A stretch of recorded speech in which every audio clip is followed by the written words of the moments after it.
ذاتی کوئی دشمنی تو نہیں ہے، بلکہ خدا کی رضایت کی خاطر. پھر خدا کی طرف سے اسے کیا بشارت آتی ہے امام علی مقام کو؟ امام علی مقام کو فرماتے ہیں رسول کی زبان پہ علی کی ایک ضربت کیا ہے ثقلین کی عبادت سے افضل ہے، یہ علی علیہ السلام کی.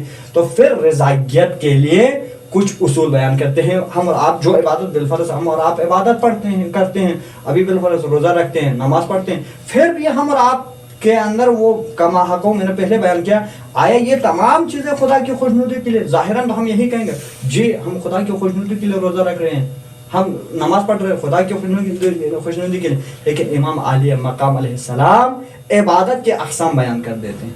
کون سی عبادت ہم اور آپ انجام دیتے ہیں یا ہم اور آپ کو دیکھنے کی ضرورت ہے. امام علی مقام نہج البلاغہ میں عبادت کی 3 اقسام بیان فرماتا ہے ایک قسم کے ایسے لوگ ہوں گے جو غلاموں کی عبادت کرتے ہیں.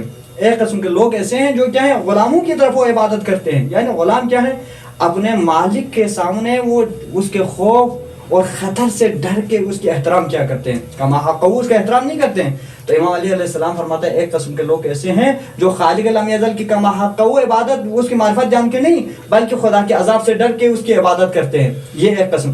دوسرا قسم امام فرماتے ہیں دوسرا قسم وہ لوگ ہیں جو عبادت تو کرتے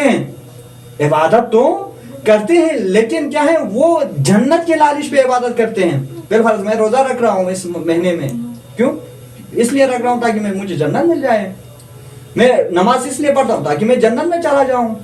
امام فرماتا ہے یہ عبادت کیا ہے تجارت والی عبادت ہیں. یہ مثال دیتے تجارت سے، یعنی تاجر جو تجارت کرتا ہے اس کا مقصد کیا ہوتا ہے؟ اس کا مقصد یہ ہم و غم یہ رہتا ہے معاشرے کے اندر اور اس کے مارکیٹ کے اندر کیا ہے جو بھی فائدے والی چیزیں اس کو خرید کے بیچنے کی اس کے فکر میں یہی رہتا ہے. اس کے فکر یہی رہتا ہے اس سے فائدہ حاصل ہو جائے، کل وہ جو چیز دے رہے معاشرے میں وہ اسے مارکیٹ میں بیچ رہے اس کو منفعت حاصل ہو جائے. تو ایک قسم کے انسان بھی عبادت تو کرتے ہیں لیکن کیا ہے جنت کے لالچ سے عبادت کرتے ہیں. یہ بھی کما حقہ کوئی عبادت ٹھیک ہے عبادت ہے لیکن اس رضا الہی تک پہنچانے کے لیے بھی عبادت کما حقہ کافی نہیں ہے. تو فرماتے ہیں تیسرا کون سا لوگ ہیں جو تیری عبادت کرتے ہیں؟ امام فرماتے ہیں تیسرا قسم وہ لوگ ہیں نہ غلاموں کی عبادت کرتے ہیں نہ تجارت والی عبادت کرتے ہیں، خدا کی عبادت کرتے ہیں خدا کی خوشنودی کی خاطر، خدا کی ذات کے ساتھ کیا ہے مقرب ہونے کی خاطر وہ عبادت کیا کرتے ہیں. تو کہا یہی لوگ فلاح اور مومنین میں سے ہے جو کما حق خدا کی رضایت کے لیے عبادت کیا کرتے ہیں.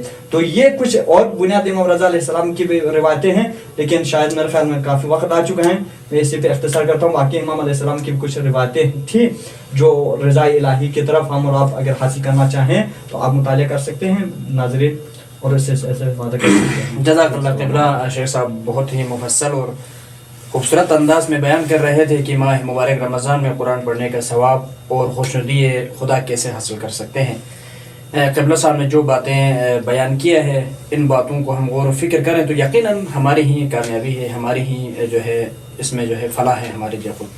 تو پروردگار عالم سے آخر میں دعا کرتے ہیں کہ پروردگار عالم ہمیں ہماری اس قلیل سی عبادت کو اپنی بارگاہ میں قبول منظور فرمائے اور دین اسلام سمجھ کر اس پر عمل کرنے کی توفیق عطا فرمائے اور ماہ مبارک رمضان میں ہمیں زیادہ سے زیادہ قرآن مجید کی تلاوت کرنے کی جو ہے توفیق عطا فرمائے. والسلام علیکم ورحمۃ اللہ وبرکاتہ.